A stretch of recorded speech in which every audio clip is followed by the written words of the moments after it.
Bonjour, aujourd'hui on va commencer la correction de la série numéro 1 des travaux dirigés d'algèbre. Donc cette série concernant le premier chapitre logique. Donc le premier exercice, écrire en extension, c'est-à-dire en donnant tous les éléments, les ensembles suivants. A, c'est l'ensemble des nombres entiers compris entre 2π et π carré.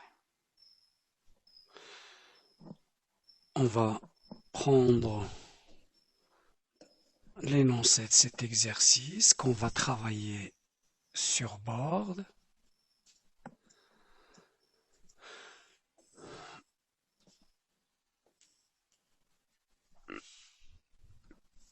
Donc voilà. Donc l'ensemble A, c'est l'ensemble des nombres entiers compris entre 2π et π carré. Ça veut dire A, on peut l'écrire aussi. A égale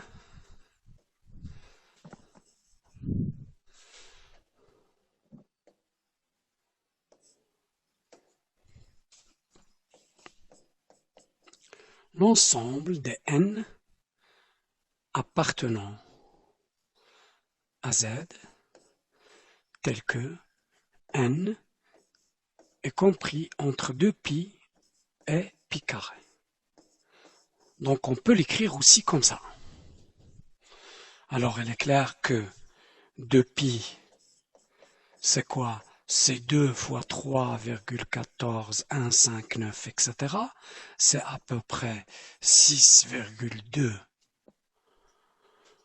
8, etc.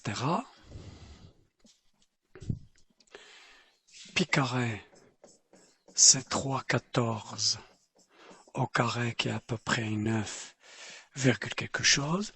Donc les nombres entiers compris entre 2π et π carré, maintenant, c'est simple de les voir. Vous avez l'entier qui vient juste après 6, quelque chose. Vous savez que c'est 7. Après 8. Et puis après là, inférieur à 9, qui y a 9. Mais 10, je peux pas. Donc, logiquement, voilà l'ensemble A. Maintenant, l'ensemble B.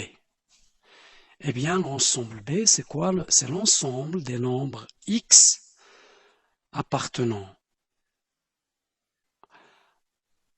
à C, pourquoi pas, tel que X égale P sur Q. Donc X, normalement, ici, puisque P et Q appartiennent à N croix une étoile, donc X, logiquement, il appartient juste à Q.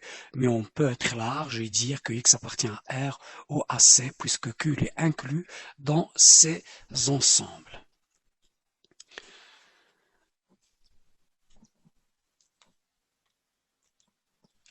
Donc là, on voit que P est compris, est inférieur à Q, est inférieur à 5, et tous les deux sont supérieurs à 3.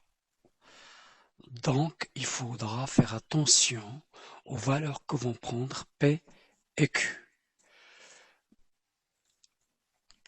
Donc, P,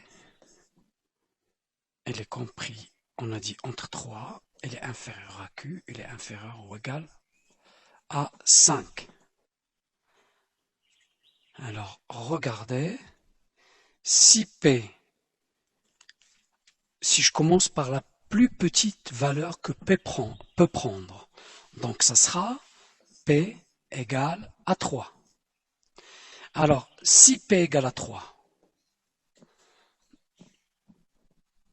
les possibilités pour Q. Q sera compris donc entre 3 et 5. Donc il peut prendre les valeurs 3, 4 et puis 5.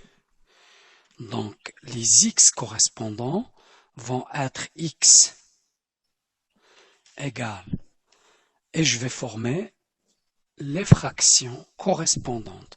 Donc pour P égale à 3, toujours au numérateur j'ai 3, puis là c'est 3, 3 sur 4, et puis 3 sur 5.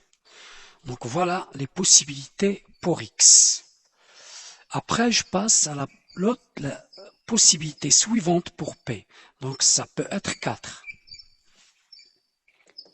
Alors, les valeurs que peut prendre Q dans ce cas, n'oubliez pas que Q est supérieur à P, donc les seules valeurs qu'il peut prendre sont 4 et 5. Et dans ce cas, les X qui conviennent sont 4 sur 4 et puis bien sûr 4 sur 5. Et puis pour P égale à 5, c'est la dernière valeur que peut prendre P. Et dans ce cas, Q, elle est égale à P. Il ne peut prendre que la valeur 5. Et dans ce cas, les possibilités pour X, c'est 5 sur 5, puisque P égale à 5 et Q égale à 5.